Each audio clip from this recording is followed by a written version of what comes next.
अस्सलाम वालेकुम नाज़रीन, साइट में भलीकार आऊं मैं वहां से गॾु नाज़िया मीर। नाज़रीन, मखसूस सीटुनि वारो फ़ैसिलो अॼु वरी उन ते फुल कोर्ट जो जेको इजलास हो काल्ह बि थियो हो। काल्ह बि असां ॾिठोसीं त डिघी हिकिड़ी मशावरत असांखे नज़र आई ऐं अॼु बि मशावरत इजलास थियो जेको कॉन्क्लूड थियण खां पोइ सुभाणे ॼाणायो पियो वञे त जेको महफ़ूज़ थियल फ़ैसिलो आहे उहो ॿुधायो वेंदो। जेका कॉज़ लिस्ट आहे सुप्रीम कोर्ट जी उन में उहो फ़ैसिलो ॼाणण लाइ, पर ज़रियनि जो इहो चवणु आहे त सुभाणे वारो जेको फ़ैसिलो हूंदो शायदि फुल कोर्ट उन फ़ैसिले खे न ॿुधाए, 3 रुकनी बेंच इन फ़ैसिले खे सुभाणे ॿुधाईंदी। ऐं उन हवाले सां नाज़रीन असां ॾिठोसीं त केतिरियूं ॿुधणियूं बि थियूं आहिनि। 31 तारीख़ ते सुन्नी इत्तेहाद काउंसिल जी दरख़्वास्त ते फुल कोर्ट बेंच जुड़ी हुई, जंहिंखां पोइ हीअ मामला हलंदड़ हुआ। उन खां पोइ गुज़िरियल हिकिड़ी ग़ैर मामूली मशावरत असांखे नज़र आई। अॼु बि मशावरत इजलास थियो। सुभाणे बहरहाल फ़ैसिलो अचिणो आहे। मखसूस सीटुनि जो हक़दार केरु आहे, सुभाणे उहो फ़ैसिलो साम्हूं ईंदो। उन हवाले सां ज़रूरु पंहिंजे जेके असांजा पैनलिस्ट आहिनि उन्हनि सां गुफ़्तगू थींदी। हीअ तमामु अहम फ़ैसिलो आहे ऐं हीअ जेको फ़ैसिलो हूंदो 77 सीटुनि जो फ़ैसिलो थियणो आहे, जेके सुन्नी इत्तेहाद काउंसिल जूं मखसूस सीटूं जेके मुख़्तलिफ़ पार्टीज़ आहिनि उन्हनि खे उन्हनि जे हिसे में आयूं हुयूं ऐं हाणे ॼाणायो पियो वञे त जेको सुभाणे फ़ैसिलो ईंदो उन खां पोइ ख़बर पवंदी त आख़िर असुल हीअ सीटूं काॾे वञनि थियूं ऐं उनखां पोइ मामला कहिड़ी रीति अॻियां वधंदा उन ते पिणु गुफ़्तगू थींदी। उन खां सवाइ नाज़रीन असां ॾिसूं था त अॼु हिकु लिखत वारो फ़ैसिलो जारी थियो आहे 9 मई जी उबूरी ज़मानतनि खे वठी करे ऐं तमामु जेको हीउ फ़ैसिलो साम्हूं आयो आहे तमामु अहम आहे। उन फ़ैसिले में इहो ॼाणायो वियो आहे त रियासत ख़िलाफ़ जंग कंदड़नि खे उबूरी ज़मानत जो हक़ हासिल कोन्हे। नाज़रीन ही हिकिड़ी क्लियर स्टेटमेंट आई आहे इन फ़ैसिले में। उन ते बि ज़रूरु गुफ़्तगू कबी त हाणे जेके हीअ फ़ैसिला हुजनि या असां ॾिठोसीं गुज़िरियल ॾींहुं त जेके PTI बानी जा जेके वेझा साथी आहिनि उहे पाण उन्हनि ख़िलाफ़ गवाही ॾियनि पिया। परवेज़ खटक साहिब जी मिसाल मौजूदु आहे। या असां ॾिसूं था त जेका PTI जी पहिरीं वारी क़यादती या जेका नई क़यादत आहे उन विच में जेके इख़्तिलाफ़ आहिनि उहे बि तमामु घणा तेज़ थिया आहिनि। इन्हनि जो फ़ाइदो या नुक़सानु कंहिंखे थींदो, अॼु जेका स्टेटमेंट लिखत वारे फ़ैसिले में साम्हूं आई आहे, जेको फ़ैसिलो आयो आहे, इन जा कहिड़ा असर थींदा सियासी लिहाज़ सां, कहिड़ो छा को नुक़सानु ॾेई सघनि था इहे PTI जे सियासी जेको समूरी सूरत हाल आहे उनखे। उनखां सवाइ नाज़रीन असां ॾिसूं था त हिकु IMF जे हवाले सां मुख़्तलिफ़ मामला हुआ, मुख़्तलिफ़ मुतालबनि जूं ॻाल्हियूं बि हलनि पियूं। बहरहाल अॼु हिकिड़ी डेवलपमेंट असांखे नज़र अचे पई। IMF जो हिकिड़ो डू मोर वारो जेको मुतालबो उनखे मञता मिली आहे। ज़रई आमदनी ते इनकम टैक्स वारो जेको मामिलो हो उन ते वफ़ाक़ तोड़े चारई सूबा जेके आहिनि उहे हिक पेज ते अची विया आहिनि।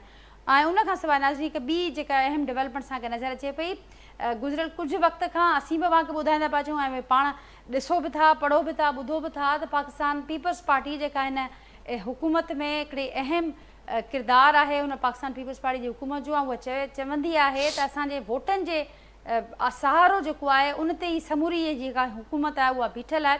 ज़रदारी साहिब अॼु हिकिड़ी अहम स्टेटमेंट ॾियण जो चयो आहे त मुस्लिम लीग नून लाइ हुकूमत ठाहिण त मुस्लिम लीग नून खे अचे थी, पर उन्हनि खे मुस्लिम लीग नून खे हुकूमत करणु नथी अचे, रुगो ड्राइण ऐं ठाहिणु अचे थी। त हाणे ही जेके स्टेटमेंट उन खां अॻु मुख़्तलिफ़ वक़्तनि ते पीपल्स पार्टी शिकायतूं बि कंदी रही आहे त असांखे ऑन बोर्ड नथो वरितो वञे, अहम मामलनि ते मशावरत का नथी थिए। त छा हाणे ॾींहं ॻणिजी चुका आहिनि, हीअ जेके वेझड़ाइप असांखे नज़र आई, छा इहा वेझड़ाइप हाणे ख़तमु थी सघे थी? उन ते पिणु गुफ़्तगू कबी। जेको पैनल मूंसां गॾु मौजूदु आहिनि जो तारुफ़ सां कराईंदसि, कराची स्टूडियो में मूंखे जॉइन कयो आहे पाकिस्तान पीपल्स पार्टी जा सीनियर अॻवान आहिनि डॉक्टर करीम ख्वाजा साहिबु, मूंसां गॾु हिते मौजूदु आहिनि। मूंखां सवाइ नाज़रीन वीडियो लिंक ते मूंखे जॉइन कयो आहे पाकिस्तान तहरीक इंसाफ़ जो सीनियर अॻवान आहिनि एडवोकेट अली पल साहिबु, ऐं वीडियो लिंक ते ई मूंसां गॾु मौजूदु आहिनि मुस्लिम लीग नून जा बिज़नेस फोरम जा प्रेसिडेंट आहिनि मिर्ज़ा इश्तियाक बेग साहिबु, पाण नाले वारा सनतकार आहिनि, माशी मामलनि खे तमामु बहितर सम्झनि था, ॾिसनि था। उहे पिणु वीडियो लिंक ज़रिए जो की प्रोग्राम जो हिसो आहिनि। प्रोफेसर एजाज़ कुरैशी साहिबु नाज़रीन सीनियर तजियात निगार आहिनि, उहे पिणु कुझु देरि में प्रोग्राम में असांखे जॉइन कंदा। मां सभिनी जी महिरबानी, मां सभिनी खे भलीकार मां गुफ़्तगू लाइ प्रोग्राम में जॉइन कयो। ऐं करीम साहिबु गुफ़्तगू जो आगाज़ तव्हां खां कयां थी ॿियनि पैनलिस्ट जी इजाज़त सां। सुभाणे फ़ैसिलो अचे थो, फ़ैसिले जे हवाले सां ज़ाहिर आहे असीं नथा ॻाल्हाए सघूं, सब जुडिश मैटर आहे, पर उन फ़ैसिले जे हवाले सां जेका प्रैक्टिस नज़र अचे पई उनखे कीअं पिया ॾिसो? काल्ह बि मशावरती इजलास थियो, अॼु मशावरती इजलास थियो आहे। हिन फ़ैसिले खां अॻु पाकिस्तान तहरीक इंसाफ़ पंहिंजे ख़दशनि जो इज़हार बि कंदी अचे थी चीफ जस्टिस ते, जेतोणीकि हू ॿियो मामिलो हो, पर उनखां सवाइ हू चीफ जस्टिस साहिब ते बेतमादी जो इज़हार बि करे चुका आहिनि ऐं ख़दशनि जो इज़हार बि पाकिस्तान तहरीक इंसाफ़ करे पियो, ॼाणाए पई थी असांजो हक़ु आहे पर ही हुकूमत बि को मौक़ो न छॾींदी, को मौक़ो न विञाईंदी त कंहिं हिसाब सां इहे सीटूं असां खां वठे। नादिया महिरबानी तव्हांजी। सभ खां पहिरीं त सब जुडिस इशू आहे, सुभाणे जेको डिसीशन अचे पियो, पर जेका चीज़ कुक थिए पई या जेके चीज़ूं असां टीवी ते ॿुधूं पिया या तबसरा ॿुधूं पिया, मीडिया, सोशल मीडिया, प्रिंट ऐं इलेक्ट्रॉनिक्स ते, त को अनप्रिडिक्टेबल फ़ैसिलो कोन ईंदो। जेको असां प्रिडिक्ट कयूं पिया, जेको इज़हार त नथा करे सघूं, तक़रीबन उहो चीज़ नज़र पई अचे। ऐं उन खां पोइ छा उनजा कॉन्सिक्वेंसिस अॻिते हली छा था थियनि, उहो कॉन्सिक्वेंसिस खे आउं डिसंबर ताईं ॾिसां पियो। छा जो जेके मिसाल जे तौर ते यूरोप जा जेके इलेक्शन जी रिज़ल्ट्स आहिनि, अमेरिका जो इलेक्शन आहे, उन खां पोइ ई चीज़ूं छा डेवलप थियनि थियूं हिन ख़िते में बि। त ही तव्हां सम्झो त इहे चेन ऑफ इवेंट्स सुभाणे खां शुरू थी सघनि था या हलनि पिया। ऐं उन में जेको आहे सो अॼु नेटो जी सरबराही कॉन्फ्रेंस बि हुई वॉशिंगटन में, ऐं उते छा फ़ैसिला था थियनि। वॉशिंगटन जे उते गज़ा ते बि ॻाल्हि थी आहे, यूक्रेन ते बि उन्हनि ॻाल्हायो आहे, नेचुरली पाकिस्तान ऐं अफ़गानिस्तान में या इन ख़िते जा जेके हालात आहिनि उहे ज़रूरु डिस्कस थींदा। त तव्हां उनखे इन पैमाने ते ॾिसो त उन छा थींदो, पर अनप्रिडिक्टेबल सिचुएशन पाकिस्तान जी हले पई। ऐं या अनप्रिडिक्टेबल सिचुएशन में प्रिडिक्टेबल फ़ैसिलो वहाँ एक्सपेक्ट कयो पिया सुभाणे, या सम्झो था उनजा कॉन्सिक्वेंसिस बि सुठा कॉन्सिक्वेंसिस फ़ैसिलो क़बूल न कंदियूं धुरियूं। ॾिसो अव्हांखे अहिड़ा कॉन्सिक्वेंसिस नज़र अचनि पिया? हा, मूंखे ईअं पियो लॻे। ऐं इहो को नई ॻाल्हि कान्हे, फ़ैसिला ईंदा आहिनि, धुरूं क़बूल कोन कंदियूं आहिनि। फ़ैसिला पीपल्स पार्टी मार्शल जे दौर में ही कंदी रही आहे। ठीकु, पर उहा रूटीन वारी प्रैक्टिस जीअं पाण ई चयो त उहो डिसंबर ताईं अव्हांखे इहे कॉन्सिक्वेंसिस बिल्कुलु चेन ऑफ इवेंट्स मूंखे नज़र पिया अचनि। ॿिया अहिड़ा आहिनि चेन ऑफ इवेंट्स जेके आउं इज़हार नथो करे सघां। हिते कंहिंजी ट्रांसफ़र थियणी आहे, कंहिंजी मुलाज़मत जी तोसी थिए थी, या कंहिंजी मुलाज़मत में हिते मथे थिए थो, उहा इज़हार नथो कयां, पर इहे सभु चीज़ूं इन में अचनि थियूं। ठीकु, प्रोफेसर एजाज़ कुरैशी साहिब सां गॾु मौजूदु आहिनि। एजाज़ साहब, मुंहिंजो आवाज़ वहां ताईं पहुचे पियो? ॿुधो पिया मूंखे?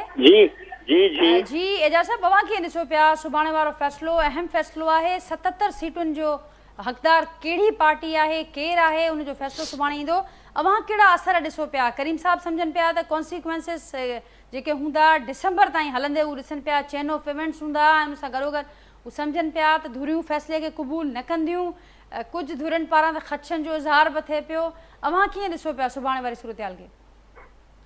फ़ैसिलो सुभाणे वारो आहे त तमामु ॾुखियो थींदो, ऐं इहो पोस्टपोन पे कयूं। आख़िरकार सुभाणे सुबुह 9 बजे हिननि रखियो आहे।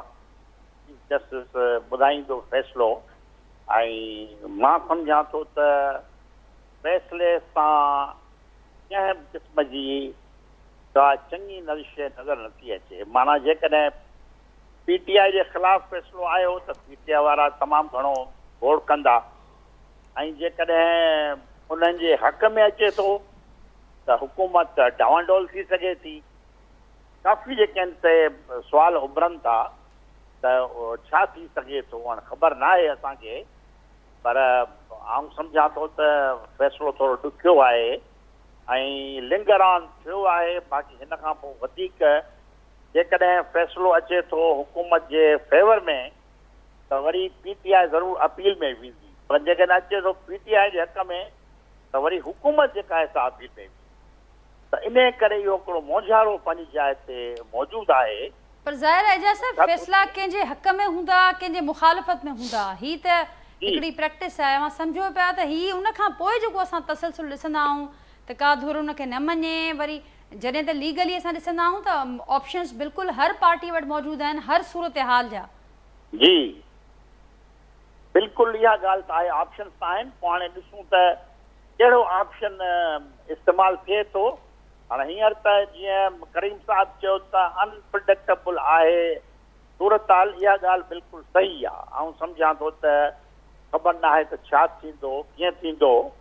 ऐं माण्हू त जेको तव्हां कयल ॻाल्हि ते की रियासत ऐं हिन जे विच में हुकूमत ऐं रियासत में त फ़र्क़ु आहे। पोइ हाणे ॾिसूं त कहिड़ियूं ॻाल्हियूं थियनि थियूं।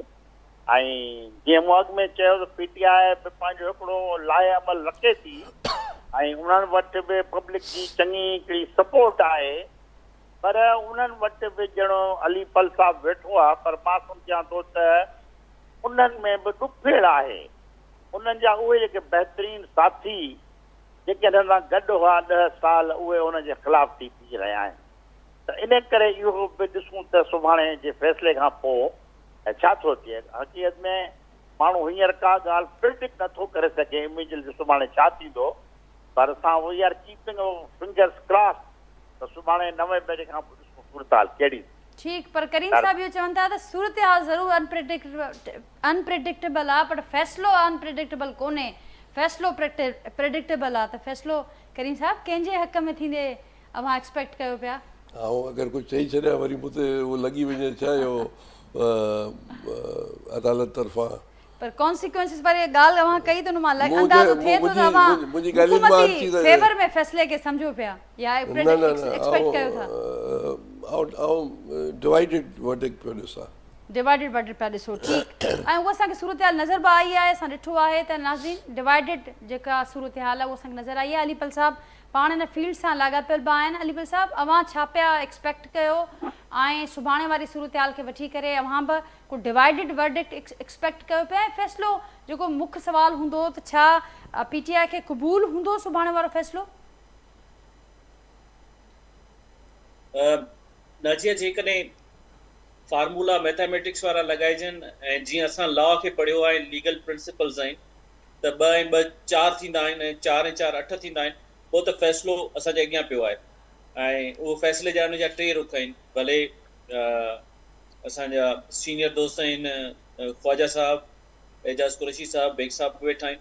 उन में तव्हांखे ॿुधाए छॾियां त सीटूं उन पार्टी खे मिलणु घुरिजनि जंहिंजी मेजॉरिटी हुजे, ऐं उहा मेजॉरिटी आहे PTI जी न, उहो आज़ादु हैसियत सां उहे खटे आया आहिनि। ॿियो इहो आहे त सीटूं मिलणु घुरिजनि उन्हनि पार्टियुनि खे, हिननि खे नथियूं मिलनि त उन्हनि पार्टियुनि खे मिलणु घुरिजनि जिन जूं सीटूं असल में ठहनि नथियूं, छो जो उन्हनि जा मेंबर कोन्हे। हाणे इहो फार्मूलो कॉन्स्टिट्यूशनली इंटरनेशनल लेवल ते नेशनल लेवल ते सम्झ में कोन थो अचे, जुगाड़ नमूनो लॻे थो। टियों इहो आहे त ऐवान खे ख़ाली छॾिजे। इहे 2 फार्मूला त हुननि खे सीटूं ॾिजनि या ऐवान खे ख़ाली छॾिजे, इहो जुडिशियल प्रिंसिपल से ऐं लीगल प्रिंसिपल से ख़िलाफ़ आहे। तंहिंजे करे फ़ैसिलो मूंखे जेको जेकॾहिं ही फ़ोन टेप फलाणा जजनि खे धमकियूं इहे न हुजनि त पोइ त सौ सिधो फ़ैसिलो पियो आहे। उहो इहो आहे त हीउ फ़ैसिलो आहे, हीअं थी वेंदो, सीटूं PTI जूं आहिनि, PTI खे मिलणु घुरिजनि। इन PTI खे मिलण जी सीटुनि में वॾे में वॾी रुकावट हिकिड़ी आहे, उहो आहे जेको सेक्शन 104 आहे इलेक्शन एक्ट जो। ऐं उनजी का एॾी हैसियत कोन्हे त भई तव्हां लिस्ट जमा पहिरीं न कराई पोइ छो थो करायो। ऐं ॿी ॻाल्हि इहा आहे त सुन्नी तहरीक इलेक्शन लड़ी कोन्हे त उनखे सीटूं छाजियूं मिलनि। पर जेकॾहिं सभु गॾिजी चवनि त भई असीं PTI जा आहियूं, इहो त हिकिड़ो आहे त जेकॾहिं सभु मेंबर आज़ादु कंहिं पार्टी जा खटे था अचनि, भले MQM जा हुजनि, नून लीग जा हुजनि, पार्टी जा हुजनि, ऐं उहे गॾिजी चवनि था त हाणे सीटूं असांखे ॾिनियूं वञनि, आवाम ही फ़ैसिलो कयो आहे। ऐं महीनो ॾेढ पहिरीं लिस्टूं जेके से वरितियूं हुयूं, पर महीने खां पोइ ई आवाम चाहे थी त हिननि सभिनी खे सीटूं ॾिनियूं वञनि। आइन त माण्हुनि जी एस्पायरेशन हूंदा आहिनि न, माण्हू जी विश खे रिफ्लेक्ट कंदा आहिनि। आइन ईअं थोरी हूंदा आहिनि त चवंदा आहिनि त थी वियो त छा। आइन त हूंदो आहे, इवॉल्व थींदो आहे, माण्हुनि खे इन शयुनि जे हिसाब सां अकोमोडेट कंदो आहे। सो फ़ैसिलो त मूंखे नज़र अचे पियो त इहो थियणु घुरिजे, जेकॾहिं ही अॻे ॿुधायमि त ही मार्शल लॉ न हुजनि त। ऐं ॿियो इहो रीज़न मूंखे नज़र अचे पियो त फ़ैसिलो ओॾी महिल न ॿुधायो वियो आहे, ॿिए ॾींहुं न ॿुधायो वियो आहे, त इन में थोरी घणी हेराफेरी जो जेको चकर आहे उहो थिए पियो।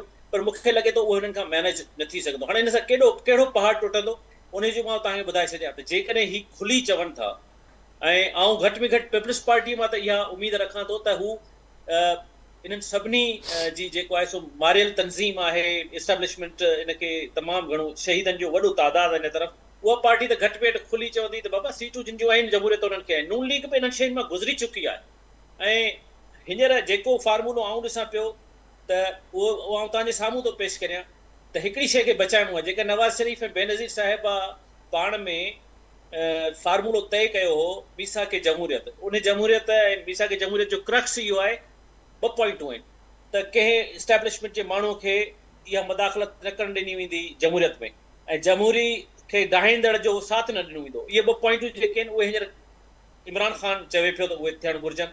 उन खां हींअर पीपल्स पार्टी बि हटी वई आहे ऐं नून लीग बि हटी वई आहे। तंहिंजे करे आउं त चवंदुसि पीटीआई पूरी आवाम अलीफल साहब इहो बि चवे थी त ॻाल्हाईंदासीं बि रुॻो उन्हनि सां ई, ॻाल्हाईंदासीं बि रुॻो एस्टेब्लिशमेंट सां ई, कंहिं पॉलिटिकल माण्हू सां न ॻाल्हाईंदासीं। आउं तव्हांखे ॿुधायां थो त जेकॾहिं बिलावल भुट्टो साहिब जी हिकिड़ी मूंखे अलाए छो हुनजे ट्वीट्स मां हिननि मां हिकिड़ी ख़्वाहिश नज़र ईंदी आहे त बिलावल भुट्टो चाहे थो त हू ज़रदारी साहिब जे हिन फार्मूले मां निकिरी पंहिंजी सियासत करे ऐं उहो इमरान ख़ान वांगुरु सियासत करे, खुली माण्हुनि जो एस्टेब्लिशमेंट जे ख़िलाफ़ हुजे त ख़िलाफ़ ई ठीकु आहे, पर मूंखे लॻे थो हुनखे इहा सियासत करणु ॾिनी कोन पई वञे। पर जे उहो खुली निकिरी अचे त आउं सम्झां थो जहिड़ो इतमाद हींअर असां महमूद अचकज़ई ते कयो आहे ऐं केॾी महिल असीं वरी फज़ल रहमान सां मिलण हला वेंदा आहियूं त पोइ पीपल्स पार्टी सां छो न इमरान ख़ान करे सघे थो। बिलावल भुट्टो हिकिड़ो नओं ब्लड आहे, बेनज़ीर भुट्टो साहिब जो जेको आहे सो पुटु आहे, उन ते भरोसो छो नथो करे सघिजे। इहे शयूं पॉसिबिलिटीज़ पॉलिटिक्स में मौजूदु आहिनि, पर इहे सभु फ़ैसिला ॾुखिया आहिनि ऐं लीडर उहे हूंदा आहिनि जेके ॾुखिया फ़ैसिला करे ईंदा आहिनि। ऐं पीपल्स पार्टी फ़िलहालु थोरी जेका आहे सा क़ाबू लॻी पई आहे। बाक़ी नून लीग त छा आहे त उनजो सर्वाइवल मूंखे इन में नज़र थो अचे। ॾिसो हींअर नवाज़ शरीफ़ साहिबु बिल्कुलु गुम आहे। नवाज़ शरीफ़ साहिबु हिकिड़े तमामु वॾे बोझ हेठि दॿिजी वियो आहे त को माण्हू मेणो पियो ॾिए त नवाज़ शरीफ़ साहिबु यास्मीन राशिद खां हाराए वियो आहे, को कीअं हाराए वियो आहे। आऊं ख़ुदा न ख़ास्ता जेकॾहिं अहिड़ी सूरताल में हुजां त आऊं पंहिंजी शिकस्त एडमिट करे चवां त ठीकु आहे, ही 5 साल आहिनि ऐं हलाए इमरान ख़ान, ॾिसूं कीअं थो हलाए ऐं शयूं वरी वापसि मोटींदियूं आहिनि। पॉलिटिक्स में जेको आहे सो माण्हू रिजिड न थींदो आहे, पॉलिटिक्स में माण्हू फ्लैक्सिबल थींदो आहे। हींअर जेको ॾिसो, आऊं हिकिड़ो सवाल थो पुछां, करीम ख्वाजा साहब वेठा आहिनि, एजाज़ कुरैशी साहब वेठा आहिनि, बेग साहब वेठा आहिनि, तव्हांजो केयरटेकर वज़ीर आज़म केरु हो? शहबाज़ शरीफ़। ही कणकनि जा फ़ैसिला ही उन पे कया, वरी हींअर हुकूमत आई आहे उन में बि उहो थियो वेठो आहे। इहो कहिड़ो कानून आहे जंहिंमें हिकिड़ो केयरटेकर प्राइम मिनिस्टर थियो आहे, उहो वरी जेको आहे सो प्राइम मिनिस्टर थी वियो, हिकिड़ो वज़ीर आज़म केयरटेकर हो वरी सेनेटर थी आयो आहे, हिकिड़ो इंटीरियर मिनिस्टर पहिरीं जेको आहे सो उहिदेदार रहियो आहे। माना ही त अजीब क़िस्म जो पाकिस्तान में माहौल पियो हले ऐं चवंदा आहिनि लठ ॼण ॾाढी आहे, पर केतिरी देरि ताईं हलंदी? पीपल्स पार्टी, नून लीग, इन सियासी पार्टियूं इन शयूं ॾिसी चुकियूं आहिनि त देरि ज़रूरु थींदी, पर जेतिरी देरि थींदी उन्हनि में हिननि सभिनी खे नुक़सानु पहुचंदो। नून लीग खाजी चुकी आहे ऐं पीपल्स पार्टी जो हींअर वफ़ाक़ में को मुस्तक़बिल न आहे। ज़रदारी साहिबु कोशिशि करे पियो त सदर थी ॿियनि सूबनि में वञी माण्हू ठाहे, पर अवामी मुस्तक़बिल पीपल्स पार्टी जो मां कोन पियो ॾिसां ॿियनि सूबनि में। ठीकु ॿिन्ही पार्टियुनि जे हवाले सां अलीफल साहिबु ठीकु आहे, पर अञा पीटीआई जी स्ट्रेटेजी सां तव्हां खां ज़रूरु पुछंदासीं त सुभाणे उन खां पोइ पीटीआई छा करणु पीटीआई जी स्ट्रेटेजी सिंपल आहे नाज़िया। पीटीआई जी स्ट्रेटेजी सिंपल आहे, सियासी जिदोजहद त लीडर खे ॿाहिरि कढण लाइ एहतजाज वसी करियूं पिया, रोज़ असांजे घरनि ते छापा पइनि, 2 दफ़ा आउं ख़ुदि ॿधिजी चुको आहियां, पोइ बिना FIR जे रखिजी चुको आहियां, ॿिलिनि जे हिकिड़े वथाण में मूंखे रखियो। उन खां सवाइ लीगल स्ट्रेटेजी आहे त कोर्ट ते भरोसो न आहे, इलेक्शन कमीशन ते असांखे भरोसो न आहे, पर वरी बि बीठा आहियूं हुनजे दर ते, असां के ॿाहिरि त न विया आहियूं, उते ई बीठा आहियूं। त लीगल स्ट्रेटेजी बि साम्हूं आहे, पॉलिटिकल बि साम्हूं। ठीकु, त पोइ भरोसो जेकॾहिं आहे त पोइ फ़ैसिले खे बि क़बूल कंदो ऐं जेको बि फ़ैसिलो अचे उनखे पीटीआई क़बूल कंदी सुभाणे? ॾिसो, भरोसो असांखे आहे त उन्हनि जजनि, मौजूदु जजनि में आहे जिन ते हींअर शायदि जंहिं वक़्तु ॻाल्हायां पियो उन ते का वटि पकड़ मतल हुजे। फ़ैसिला एतिरा, हालांकि रूल्स में त मौजूदु आहे त हेतिरी देरि सां सुप्रीम कोर्ट ॿुधाए सघे थी, पर चीफ जस्टिस साहिब खे महसूसु करणु घुरिजे त हिन फ़ैसिलनि ते सेनेट रुकी पई आहे, हिन फ़ैसिले ते मुल्क जो कारोबार रुकियो पियो आहे, हाणे ॿिया केस अवामी बि त ॿुधणा अथनि न, तंहिंजे करे अनाउंस करे जान छॾायूं। ठीक, बेग साहब आप क्या कहेंगे, क्योंकि जाहिर है हम ये सुनते हुए आते हैं और ये सब कहते हैं कि इस मुल्क का जो माशी मुस्तकबिल है वो तभी महफूज होगा जब सियासी मुस्तकबिल हम देखेंगे कि वो इंटैक्ट हो, सब एक पेज पर नज़र आएँ, मुल्क की जो कौमी मामलात हैं उनको लेकर। अब ये जो सूरत हाल है, किसी तौर हम देख रहे हैं कि सियासी स्टेबिलिटी नहीं आ रही मुल्क में, तो फिर क्या आप कैसे देखते हैं कल की सूरत हाल को, कल के फैसले के हवाले से कॉन्सिक्वेंसेस आपको क्या नज़र आते हैं, और फिर जो हुकूमत के जो मामला चल रहे हैं क्या बताएंगे आप हमें? Raja, thank you very much for having me in your show. आपने बिल्कुल सही कहा कि वही मुल्क तरक्की करते हैं जहाँ पे सियासी इस्तेकाम भी होता है। और ये देखें, अभी कुछ दिनों पहले लंदन में इलेक्शंस हुए और शाम में सब ने एक दूसरे को मुबारकबाद दे दी, इंडिया में भी हुए। बदकिस्मती से पाकिस्तान में हमारा ये है कि जो भी हारने वाली पार्टी होती है हमेशा इसको बेस बना लेती है और फिर ये तमाम चीज़ें शुरू हो जाती हैं और मुल्क के अंदर फिर आप देखती हैं कि इस्तेकाम जो है वो ख़त्म हो जाता है, जिससे डेफिनेटली मईशत जो है हमारे मुल्क की भी ख़राब हो जाती है। बल्कि पाँच हमारी तो महीने हो यहाँ गए पे हैं और 5 माह के बाद भी अब भी हम जो डिस्कस कर रहे हैं वो मखसूस सीटों वाला मामला, दूसरी चीजें, हाँ यही जी, अभी तक तय नहीं हो पा रही। हाँ उसमें मैं आऊंगा। देखिए सबसे पहले नाजिया, तो मैं यहाँ पे चीफ जस्टिस साहब को मैं अप्रिशिएट करूंगा कि उन्होंने इस पूरी चीज को बड़ा ट्रांसपेरेंट रखा और फुल बेंच जो था उसको तश्कील दिया, उसको कॉन्स्टिट्यूट किया। इससे पहले आप जो देखते हैं वो इस तरह की प्रैक्टिस चली आ रही थी कि 3 या 4 हम मतलब अहम जो जज हुआ करते थे, लाइक माइंडेड जज हुआ करते थे, जो फैसला चीफ जस्टिस को चाहिए होता था उन 3-4 को बिठा दिया जाता था और उनको फैसला जो है मिल जाता था। यहाँ पे आप मेरे साथ एग्री करेंगी कि फुल बेंच जो था कॉन्स्टिट्यूट किया गया है और इंशाल्लाह आप देखेंगी कि कल जो डिसीजन आएगा उसके अंदर भी आपको नजर आ जाएगा कि डेफिनेटली कुछ जजेस जो होंगे इसके फेवर में होंगे, कुछ इसके अगेंस्ट होंगे। मगर जहां तक मैंने टेलीविजन पे जो ये देखा है उसके अंदर मुझे पीटीआई के जितने भी वकला थे उनके पास मुझे कोई ऐसी ठोस चीज नजर नहीं आई है, कोई ऐसा आर्गुमेंट मुझे नजर नहीं आया, उन्होंने कोई ऐसी मिसाल नहीं दी है कि जिससे उनका केस जो है वो स्ट्रांग हो। और जिस तरह के रिमार्क्स हमें सुनने को मिले हैं मोस्ट ऑफ द जजेस से, not from the all the जजेस, उससे भी ये लग रहा है कि ये फैसला कल पीटीआई के फेवर में नहीं आएगा, क्योंकि इस तरह की कभी कोई प्रेसिडेंस जो थी वो आज से पहले नहीं हुई है। तो मुझे मगर ये उम्मीद है कि पीटीआई जो है जो भी फैसला आए, चाहे उनके फेवर में आए या उनसे अगेंस्ट आए, वो इसको एक्सेप्ट करेंगी और एक्सेप्ट करने के बाद मुल्क के अंदर जो है वो एक इस्तेकाम की सूरत हाल जो पैदा होगी। क्योंकि देखिए इस वक्त हम बड़ी प्रॉब्लम से गुजर रहे हैं।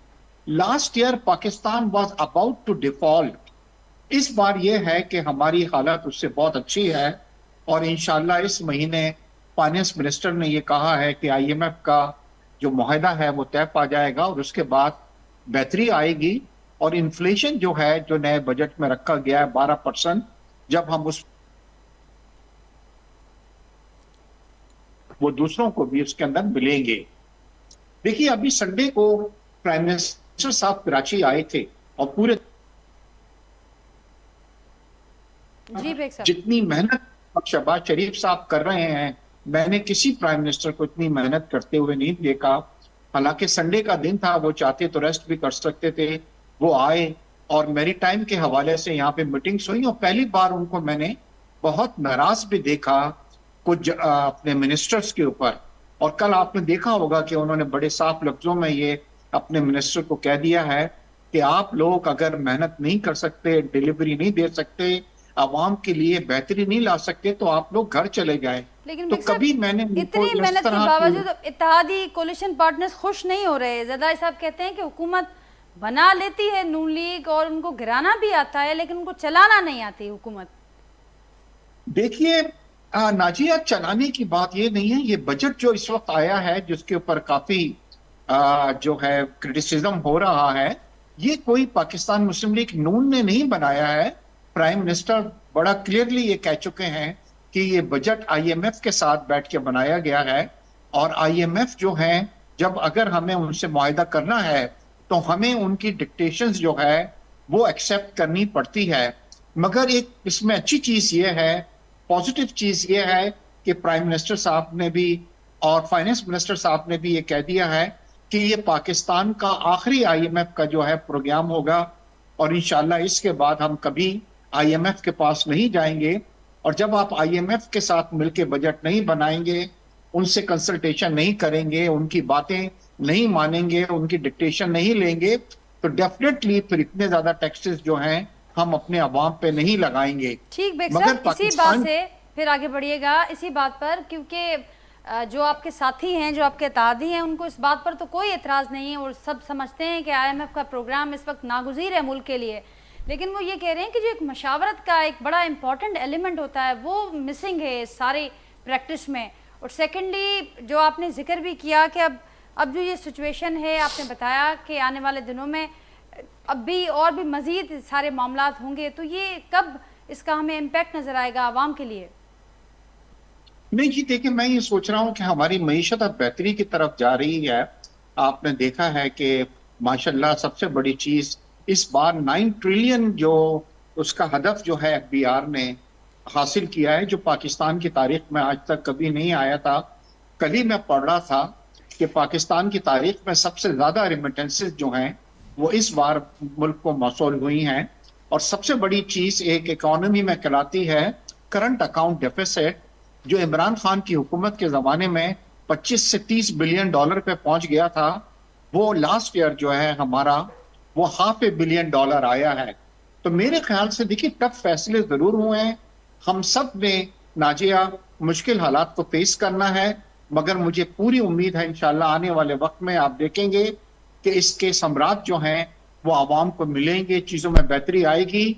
लास्ट ईयर हम डिफॉल्ट से कितने करीब हो चुके थे और अब आप हमारी इसमें बेहतरी आई है। और इंशाल्लाह इस बार आप देखेंगे कि रेवेन्यू का भी 13 बिलियन का जो बजट है, ट्रिलियन का, वो पूरा होगा और हमारी जीडीपी जो है उसमें भी डेफिनेटली बेहतरी आएगी। ठीक, करीम साहब कुछ कमेंट कंदो मशावरत जे हवाले सां न थियण जो जेको पाकिस्तान पीपल्स पार्टी बार बार शिकायत कंदी रहे थी ऐं ज़रदारी साहब बि इहा ॻाल्हि कई आहे, इहा कहिड़े कॉन्टेक्स्ट में कई वई आहे ऐं छा असीं सम्झूं त जेके वेझड़ा पा हाणे उहा देखो मुस्लिम लीग के जो मामला अचनि था चीज़नि साम्हूं। खे मैनेज नथी करे सघे, शुरू खां वठी करे उन्हनि जी मिसमैनेजमेंट्स रही है पॉलिटिकल फोर्सिस सां ऐं ॿियनि चीज़नि सां। यकीनन पाकिस्तान मुश्किल वक़्त में आहे, उन में बिलावल साहब जी स्टेटमेंट ईंदी रही आहे त असां सां कंसल्टेशन हिननि कोन कई आहे, बजट खां पहिरीं बि उन जो चयो आहे। हाणे हिकिड़ी ॻाल्हि त डिसाइडिड आहे त उहो मुस्लिम लीग हुजे, पीपी हुजे, पीटीआई हुजे, अल्टीमेटली त आवाम वटि वञिणो आहे। करीम साहब एॾा एक्सपीरियंस माण्हू आहिनि ऐं उन्हनि खे तमामु घणो तजुर्बो आहे, ख़ुदि पीडीएम में जी ज़िक्र बि कयो अलीपल साहब, सेनेटर से वज़ीर आज़म साहब, शहबाज शरीफ़ साहब वज़ीर आज़म तौरु समूरा मामरा ॾिठा, सभु समूरो कमु थियो आहे, उनखां पोइ अवी सभु गॾु वेठा, त पोइ इनखे कीअं ॾिजे? हालतूं तमामु घणियूं शायदि एतिरियूं वधीक संगीन आहिनि जो मैनेजमेंट में ॾुखियाई अचे पई, मैनेजमेंट में ॾुखाई आहे, माण्हुनि जूं रड़ियूं लॻियूं पियूं आहिनि, या ऑपोजिशन हिन वक़्तु तव्हांखे टफ मिली आहे? न ऑपोज़िशन जो एतिरो कोई इशू कोन्हे असांखे, ठीकु, ऑपोज़िशन जो एतिरो वॾो कोई इशू कोन्हे, बिकॉज़ उहो पतो ताश जा पता सही खेॾनि कोन पिया। अगरि खेॾनि हा त हेसि ताईं ॻाल्हि न वञे हा, हींअर हुकूमत हुननि जी हुजे हा पीटीआई जी, पर उन्हनि खे खेॾणु कोन थो अचे। त बाक़ी इहो आहे त मिसमैनेजमेंट फाइनेंशियल पंहिंजी जाइ ते पाकिस्तान ते आहे, हुन मशावत सही माना में कान थी आहे। हाणे हिननि चयो आहे कल्ह या अॼु जेको ज़रात जो टैक्स आहे उनजो छा मैकेनिज़म हूंदो, सूबा कंदा, ऐं इहे बि इशूज़ आहिनि पंहिंजी जाइ ते, ऐं उहो कीअं रिकवरीज़ थींदियूं, ऐं ज़रात बि कम से कम असांजे इलाइक़नि में को सुठी प्रोडक्टिविटी त कान्हे। ज़रात पेशा जेके माण्हू आहिनि उहे त दरबदर लॻा पिया आहिनि, सवाइ के सिंध जा पॉकेट्स आहिनि जिते सुठी ज़रात थी सघे थी, पर जनरली सॼे सिंध में, ऐं पंहिंजे सूबे जी ॻाल्हि थो कयां, त उहो सुठी कान्हे। उहो तव्हां कीअं भला जेके बि आबादकार आहे या ज़मीनदार आहे या काश्तकार आहे उन सां कीअं तव्हां जेको आहे सो वसूलियूं कंदा। अॻे बर्डन्स आहिनि, electric bills, gas bill, even खीर। अॼु मूं वटि माण्हू आया हुआ के दोस्त आया, उन्हनि चयो जेके खीर जे दॿे ते बि जेको आहे सो हिननि टैक्सिस GST आयूं आहिनि, त कोलैप्स पासे सिस्टम वञे पियो। हाणे उहो त जब पॉलिटिकल पार्टीज़ बीहंदियूं न, ज़रदारी साहब सही पीपल्स फरमायो। पार्टी बि एक्सपीरियंस्ड आहे, त पीपल्स पार्टी ऐं गॾु बि वेठल आहे हुकूमत सां, त पीपल्स पार्टी जी जेका एक्सपर्टीज़ आहे ऐं जेको एक्सपीरियंस आहे उहो छो न पियो कमु अचे? उहो वठनि न, फ़ाइदो वठनि असां सां, फ़ाइदो वठनि त थींदो न, स्टेटमेंट अची थियूं वञनि, शयूं अची थियूं वञनि, फ़ाइदा त उन सूरत में थींदी जो करीम साहब न पियो सम्झो त ज़ाहिर आहे ॿई पार्टियूं खोड़ लाहा चाड़ा बि ॾिसी चुकियूं आहिनि, एक्सपीरियंस बि आहिनि, उहा न पियो सम्झो त हीअ जेके स्टेटमेंट्स ताईं मामला अचनि था इहे हिन हद ताईं न अचणु खपनि, या असीं इहो सम्झूं त शायदि जेके विच में ॿिन्ही जे विच में जेके मामला आहिनि उहे शायदि इन हद ताईं अची चुका आहिनि जो हाणे स्टेटमेंट खां सवाइ को मामिलो को गुज़ारो कोन्हे। मूं तव्हांजे फर्स्ट सेक्शन में मूं चयो त अनप्रिडिक्टेबल सिचुएशन आहे ऐं चेन ऑफ इवेंट्स स्टार्ट थी चुका आहिनि, ऐं चेन ऑफ इवेंट्स में इलाही माण्हुनि जी पोस्टिंग ट्रांसफर्स बि आहिनि, इलाही माण्हुनि जूं इकोनॉमिकल पॉलिसीज़ आहिनि, इंटरनेशनल पॉलिसीज़ आहिनि, नेटो आहे, अफ़गानिस्तान आहे, ॿी चीज़ूं आहिनि, ऐं उन जी पीक जेका आहे सा वञी करे तव्हांखे चेन ऑफ इवेंट्स नज़र ईंदा। तव्हां इन सभिनी चीज़नि खे इन में जोड़ियो, जंहिंमें ज़रदारी साहिब जी जेका स्टेटमेंट आहे उनखे बि इन कॉन्टेक्स्ट में तव्हां जोड़ियो त चीज़ूं वञी करे छा बाई इलेक्शन थींदियूं या जेको सो छा हालात वञी बीहंदा किथे जा, त चीज़ूं के सुठियूं कोन्हनि ऐं उनखे मैनेज कजनि। ऐं PTI खे बि खपे त उहो पॉलिटिकल फोर्सिस सां गॾु हले। इहो चवण त असां फ़ौज सां ॻाल्हाईंदासीं, इस्टेब्लिशमेंट सां, उहो हुननि जी बेवकूफ़ी आहे। अगरि इहे सोचीनि था इन जो कहिड़ो असरु ॾिसो पिया जेको अॼु लिखत वारो फ़ैसिलो आयो आहे, अदालत जेका उबूरी ज़मानतनि जे हवाले सां ॻाल्हि कई आहे, या उनखां सवाइ खटक साहब जेको कल्ह गुज़िरियल ॾींहुं बयानु ॾिनो आहे, गवाही ॾिनी आहे, अदालत जो फ़ैसिलो आहे सभु मतिलबु आउं ते छा असर कहिड़ा पिया ॾिसो हुनजा उन जा PTI जे असरात सियासत जे हवाले मुंहिंजे सां? ख़्याल सां सही कान्हनि। जेके बग़ावत कंदा आहिनि उनखे ज़मानतूं मिलंदियूं आहिनि। ऐं तव्हां ॾिसो त यूरोप में बि ईअं थींदो आहे, जॾहिं IRA वारा जेके ब्रिटिश जा विड़िया पे त ज़मानतूं मिलियूं पे। अहिड़े नमूने हिते बि जेको मुजीबुर रहमान खे ज़मानतूं मिलियूं आहिनि, नैब वारनि खे ज़मानतूं मिलियूं आहिनि। त आउं नथो सम्झां त इहो फ़ैसिलो पाकिस्तान जी हिस्ट्री या जुडिशल हिस्ट्री जे मुताबिक़ कोन थो रखे। ऐं ज़मानत तव्हांखे ॾियणियूं पवंदियूं, जेका अदालत ॾिए थी त ॾियणी पवंदियूं। ऐं प्रीवियसली बि थिया, अगरतला साज़िश केस में ज़मानतूं ठही वियूं आहिनि, वली खान वारो केस ख़तमु थी वियो, या ॿिया जेके बि बलोच नेशनलिस्ट आहिनि या बादशाह खान वारा आहिनि उन्हनि खे ज़मानतूं मिलियूं आहिनि, महात्मा गांधी वारनि खे मिलियूं आहिनि। उन्हनि ते बि अहिड़ा ई इल्ज़ाम लॻंदा हुआ, सुभाष चंद्र बोस ते बि। त मूंखे सम्झ में ॻाल्हि कान थी अचे इहो फ़ैसिलो कीअं आयो आहे। ठीकु, वधीक तबसरो नथो कयां। अलीपल साहब, अव्हां कीअं जेको ही मामला आया आहिनि, जेको लिखत वारो फ़ैसिलो आहे, या परवेज़ खटक साहब जेका गवाही ॾिनी आहे, उनखे PTI कीअं पई ॾिसे?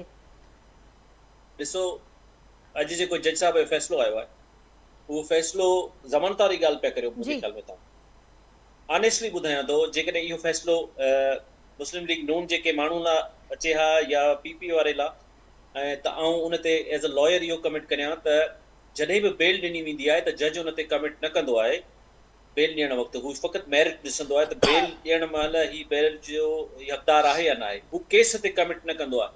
जेको केस में फ़ैसिलो आयो आहे उन में उन लिखियो आहे त पुलिस जा बयान ही आहिनि, पुलिस ही बयान वरिता आहिनि, तंहिंजे करे ख़ान साहब हिन केस में ॾुहारी आहे। हालांकि बेल वक़्त में सियाणा जज इहे चवंदा आहिनि त बाबा बेल आउं ॾियां थो या नथो ॾियां, बाक़ी केस जी मेरिट ते आउं डिस्कस नथो करियां। तंहिंजे करे मूंखे लॻे थो हीउ एॾो प्रेशर आहे जो जुडिशरी जा हिन पूंधा कढी छॾिया आहिनि। क्रिमिनल जस्टिस या असांजो पूरो जस्टिस सिस्टम जेको आहे उनखे बैंड करे छॾियो आहे न, जेके प्रेशर सां ॾिसां पियो। त इहो मुंहिंजो कमिट त हिन जस्टिस सिस्टम ते आहे। बाक़ी परवेज़ खटक या ॿिया इस्टेब्लिशमेंट उनजे हथ में लठ आहे, केतिरो टार्चर कनि पिया, कहिड़ी सूरत हाल लॻी पई आहे। उनमें त इलाही वॾा वॾा माण्हू ब्यूरोक्रेट माण्हू जेके आहिनि से झुकी विया आहिनि। ऐं सुप्रीम कोर्ट ते वार आहे। हाणे सुभाणे सुप्रीम कोर्ट जो फ़ैसिलो इन जी ॻाल्हि ते ॿुधाईंदो। ऐं डॉक्टर साहिब जी ॻाल्हि ते हिकिड़ो कमिट कंदो हलां त डॉक्टर साहिब अरिड़हीं तरमीम खां पोइ सिंध वटि एतिरा वसाइल आहिनि जो सिंध पंहिंजे पाण खे बचाए सघे थी।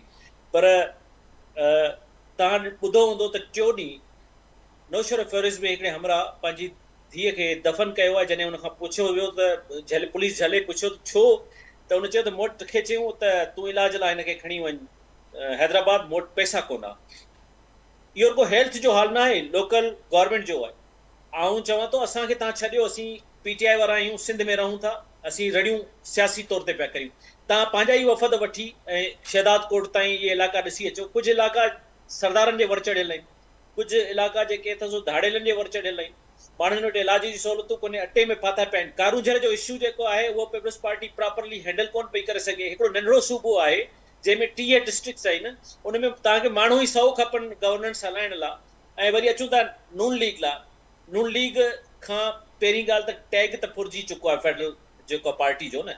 हू सिंध में जंहिं बि माण्हू खे खणनि था उहो वीचारे उनखे निधणगो करे छॾीनि। शाह मोहम्मद शाह हो वीचारो, उहो पियो हलियो। बशीर महमूद साहब हो, उहो मूंखे कंहिं भत जी दावत में मिलियो। चिपल साहब किथे हो, तव्हां हेॾी कीअं हेॾां फलाणो। माना हू कोशिशि करे पियो माण्हुनि खे वठी अचे पंहिंजी पार्टी में, ऐं उन वीचारे खे जेका उहा आहे सा आहे कोन।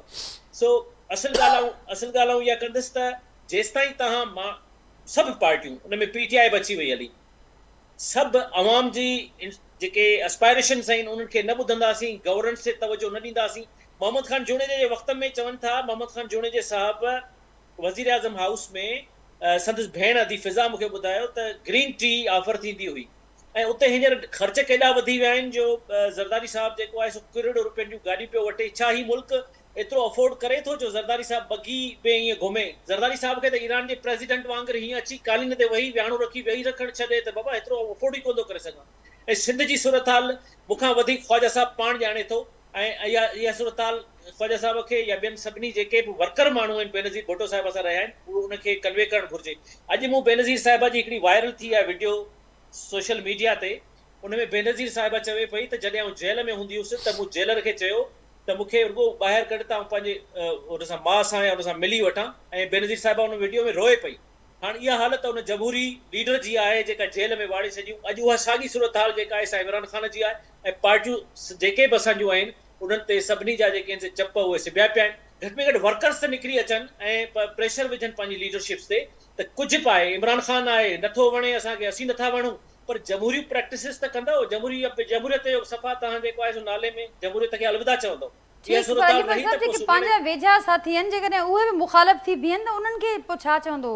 ऑपोजिशन खे तव्हां चओ था, ॿियनि पार्टीज़ खे त चओ था। उहो नाजिया उहो त एतिरो सवलो आहे जो आऊं तव्हां जे ख़िलाफ़ केस दाख़िल करे तव्हांजे हींअर कैमरामैन खे तव्हांजे साम्हूं बीहारे छॾिया। लठ धुके जी माइट इज़ राइट वारो किसो पियो हले ऐं जजनि जा कैमराऊं लॻियूं पियूं आहिनि ऐं हेरासमेंट पई आहे। जज महफ़ूज़ न आहे। पोइ तव्हां पाण ई हल ॿुधायो सिचुएशन जो। मां चओ त जेकॾहिं असीं सभु हिन वक़्तु जेका सूरत हाल आहे गवर्नेंस खे बहितर न कयोसीं, अवामी मामलनि ते मसइलनि ते ध्यानु न ॾिनोसीं त पोइ आऊं हल ॿुधायां थो। ऐं उहो हल करीम साहब जेको असांजो सीनियर आहे एजाज़ कुरैशी साहब आहे ऐं बेग साहब जी दिलि सां लॻंदो। उहो हल इहो आहे त असीं सभु इन फार्मूले ते मुतफ़िक़ थियूं त एस्टेब्लिशमेंट जो साथ न ॾियणो, छो जो उहा अवाम जे हमेशह ख़िलाफ़ रही आहे। हुन वज़ीर आज़म शहीद कया आहिनि भुट्टे जहिड़ा, किन वज़ीर आज़मनि खे अंदरि हयो आहे। एस्टेब्लिशमेंट सां हली नथो सघिजे। उहो फार्मूलो हींअर जंहिं वटि बि हुजे उन ते सभु मुतफ़िक़ थियनि। इहो न ॾिसनि त इमरान ख़ान पियो चवे एस्टेब्लिशमेंट पार्टी खे अव्हांखे सम्झाइणो पवंदो। न पार्टी ॾिसो, पार्टी त चङो इहो आउं त चवां थो इहो जेको हींअर इमरान ख़ान साहिबु झंडो खणियो बीठो आहे त एस्टेब्लिशमेंट जे ख़िलाफ़ आहियूं, इहो झंडो ही ॿई पार्टियूं खणी बीह रहनि त इमरान ख़ान साहिब जो चवंदो ई कोन, इहो त सॼो हिननि जो क्रेडिट थींदो। ही बीह रहनि त हिन खां पोइ हाणे एस्टेब्लिशमेंट सां गॾु कोन बीहंदो। करीम साहब पंहिंजो आलीपल दोस्त माण्हू आहे साईं, हू चवे थो त बाबा मूंसां अची ॻाल्हायो, जनरल ॻाल्हाइनि मूंसां, आर्मी चीफ ॻाल्हाए, ISI चीफ ॻाल्हाए, आउं हाज़िर आहियां। हो त पॉलिटिकल फोर्सिस सां ॻाल्हाइण। आउं तव्हांखे ॿुधायां त अॼु जॾहिं इहो अदम एतमाद इहे सभु चीज़ूं हलियूं पिए, अगरि हू ज़रदारी साहिब सां राब्ते में अचे हा इमरान साहिबु, तव्हांजी हुकूमत न वञे हा। उन खां पोइ ॾिसो न मुस्लिम लीग नून ते ॾुखियो वक़्तु आयो 14 में ऐं हो पार्लियामेंट जे पुठियां बीठी, पार्लियामेंट जे पोयां बीठी, सपोर्ट कई, मुस्लिम लीग पंहिंजो टेन्योर पूरो कयो। तव्हां जेको आहे सो उहो चीज़ कोन कई। आउं तव्हां सां एग्री आहियां राजा। आउं हिकिड़ो सेकंड मूंखे ॾिजो ख्वाजा साहिब खे। आउं त चवां थो पीपल्स पार्टी सियासी विज़डम में आउं ज़ाती तौर ते हुनखे मञां थो, ख़तरनाक पार्टी आहे सियासी तौर ते। नून लीग खे जेको पीपल्स पार्टी हींअर फार्मूलो ॾेई अॻियां करे ऐं जंहिं हिसाब सां हलाए पई न, अहिड़ी सियासी पार्टी ऐं अहिड़ी विज़डम जेका आहे उन ज़रदारी साहिब जे कुकड़ बि विड़ाया आहिनि ऐं वरी मथे डिप्लोमेट बि आहे। उन वटि सभु फार्मूला आहिनि, हलाए सघे थो, सभिनी खे गॾु बि हलाए सघे थो, चौधरी शुजात खे क़ाबू करे सघे थो। ऐं उन जी ॻाल्हि कोन पियो करियां, बिल्कुलु उन सां जेकॾहिं ठाहिणु घुरिजे त इमरान ख़ान साहिब जो फ़ैसिलो ऐं सिंध में सुठी हली पई सघी। पर मुंहिंजो फार्मूलो इहो आहे त हींअर मेरिट इहा आहे त अवाम जेके मैंडेट ॾिनो आहे उन सां गॾु बीहणु घुरिजे। मुंहिंजो इहो आहे त पीपल्स पार्टी सां ख़ान साहिबु करे थो, सुठी ॻाल्हि आहे, सूबो सुठो थींदो। जेकॾहिं मथे को तावन थिए थो त करणु घुरिजे, डेमोक्रेसी में सभु ॻाल्हि जेका आहे। पर छा आहे त मैंडेट चोरी थियल आहे, मैंडेट चोरी जेसिताईं वापसि न मिलंदो, चवंदा आहिनि त इस्तेहकाम छो कोन्हे, 6 महीननि खां रड़ पई हले, चोरियूं थियल आहिनि, हिते धाड़ा लॻल आहिनि, हाणे उते इस्तेहकाम किथां ईंदो? जवाब वठूंगा। बेग साहब असां अगर मौजूद हैं। बेग साहब क्या कहेंगे आप? और आपने करीम साहब को भी सुना, वो भी ये कह रहे हैं कि नून लीग से मैनेज नहीं हो पा रही है हुकूमत, ये सारे मामला वो मैनेज नहीं कर पा रहे और फ़ायदा भी नहीं ले रहे। पीपल्स पार्टी मौजूद है, उनका सियासी विजडम है, लेकिन फ़ायदा नहीं ले रहे मुस्लिम लीग नून वाले।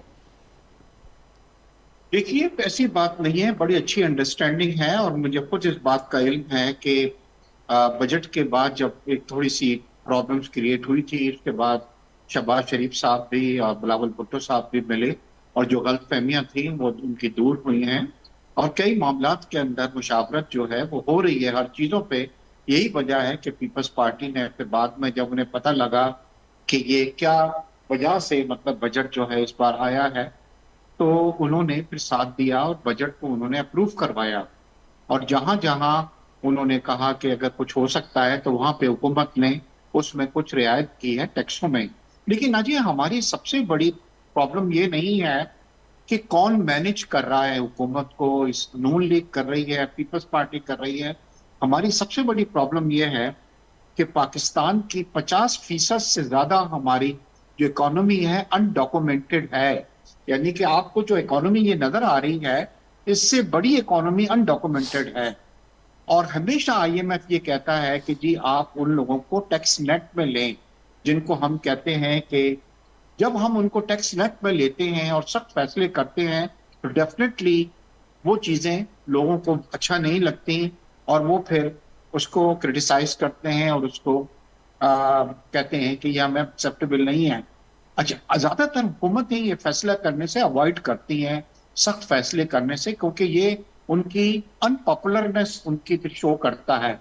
मगर इस बार अगर हम ये फैसला नहीं, देखिए इससे पहले जो हमने आईएमएफ के पास गए वो 3 बिलियंस के लिए उन्होंने हमारे पे बड़ी सख्तियां की। इस बार हम उनसे 6 बिलियन लेने जा रहे हैं और उनका सबसे बड़ा जो है वो ये है कि किसी तरह इस अनडॉक्यूमेंटेड इकोनॉमी को आप डॉक्यूमेंटेड करें। और ये बहुत भी आसान चीज नहीं है। आज तक पाकिस्तान की 70 साल तारीख के अंदर कोई हुकूमत भी, चाहे वो पीपल्स पार्टी की थी या कोई और थी, वो नहीं हो सकी, क्योंकि अनडॉक्यूमेंटेड जो सेक्टर है वो इतना स्ट्रांग है कि वो किसी के हाथ में नहीं आता और बेग हमेशा साहब अब भी ये वो किसी हुकूमत तरह कैसे कर से निकल पाएगी? जाता है। बेग साहब अब भी ये हुकूमत कैसे देखिए कर कर पाएगी? रही क्योंकि है, इत्तेहादी आपसे एक नाखुश हैं, आपने अच्छी कहा अच्छी अंडरस्टैंडिंग अंडरस्टैंडिंग है। है, लेकिन ये उसके र्यूमर्स बावजूद हैं, बयान फजूल मीडिया नहीं तक कि आ उनके जाते हैं। अंदर। देखिए हुकूमत बीच में तो ये भी बातें हो रही थी कि इंशाल्लाह बजट के बाद पीपल्स पार्टी जो है वो कैबिनेट का हिस्सा जो है वो बनेगी। और मुझे भी ये नजर आ रहा है, आप देखें कि बजट की ये डस्ट अगर सेटल होती है तो इसके बाद पीपल्स पार्टी भी जो है वो हिस्सा बनेगी हमारी काबीना का। और चीजें बेहतरी की तरफ जा रही हैं। और ये जो र्यूमर्स आप टीवी पे भी देखती हैं और सोशल मीडिया पे कि जी पीपल्स पार्टी अलग होने जा रही है और नून को छोड़ रही है, देखिए आपस के अंदर इख्तिलाफ जो है ये हुस्न है हमारी डेमोक्रेसी का। अगर किसी एक पार्टी को हमसे बेग इख्तिलाफ साहब है घर की कुछ बातें बाहर चीजों नहीं पे, आती, ये रूमर्स नहीं, ये खुद स्टेटमेंट्स हैं। करीम साहब भी कंफर्म कर रहे हैं। नाजिब, मैं तो गुजारिश करता हूँ बेग साहब से, मैं एक लाइन बोलना चाहता हूँ एहतराम से। जी हाँ, देखिए है कुछ जगहों पे तो डेफिनेटली जब देखिए पब्लिक का सेंटिमेंट जो होता है वो हुकूमत के खिलाफ होता है तो उसके जो अलायंस पार्टी होती है उसके ऊपर भी प्रेशर जो है वो डेवलप होता है। मगर मैं इस वक्त अगर हम लड़ाई में लड़ जाएंगे और इन चीजों को करेंगे तो पाकिस्तान की मईशत जो है वो बिल्कुल ही खत्म हो जाएगी। मईशत, मैं खुद मईशत को समझता हूं, मैं आपको यकीन दिलाता हूं, आप यकीन करें कि मईशत बेहतरी की तरफ जा रही है। सख्त फैसले जरूर हमारे हो रहे हैं बट वो हमारे इससे पहले जो गलतियां हमसे होती रही, पाकिस्तान के अंदर हुकूमतें आती रही, सख्त फैसले नहीं किए। मगर अब मुझे पूरा यकीन है कि अगर सख्त फैसले हम करते हैं तो मईशत के अंदर बेहतरी आएगी।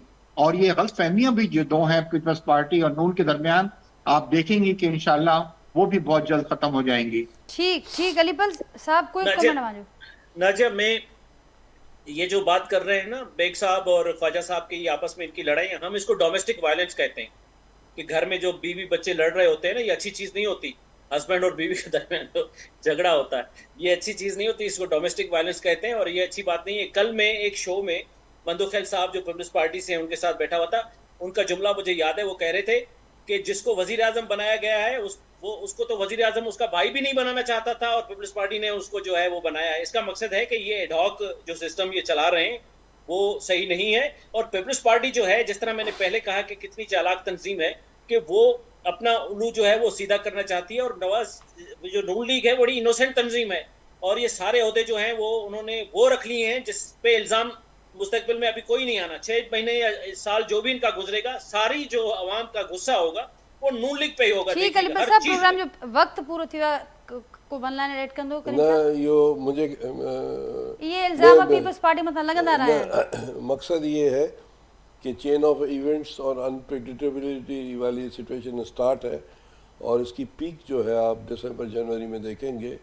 उसमें पीपल्स पार्टी और नून लीग का मुस्तकबिल बताएं, मुस्तकबिल ये है उनके कि साथ रहने का। उसका ये कि अगर उन्होंने हमसे कंसल्टेशन की और चीज़ों को कंसल्टेशन करके चलाया, और जिसमें ये भी आप शामिल करेंगे, पीटीआई को भी शामिल करना पड़ेगा, तब जाकर पाकिस्तान की इकोनॉमिकल बेटरमेंट होगी, वरना बेटरमेंट हमसे ज़ोर है। करीम साहब वरी महिरबानी वांजी ऐं अलीपल साहब भी मूंसां गॾु मौजूदु हुआ, इश्तियाक बेग साहब हुआ ऐं प्रोफेसर एजाज़ कुरैशी साहब बि कुझु देरि लाइ मूंसां गॾु मौजूदु हुआ। नाज़रीन, गुफ़्तगू मां ॿुधी पंहिंजे फीडबैक खां आगाह कजो। सुभाणे मां सां मुलाक़ात कंदासीं सेम टाइम ते नए मौज़ूअ ऐं महिमाननि सां गॾु। अल्लाह हाफ़िज़।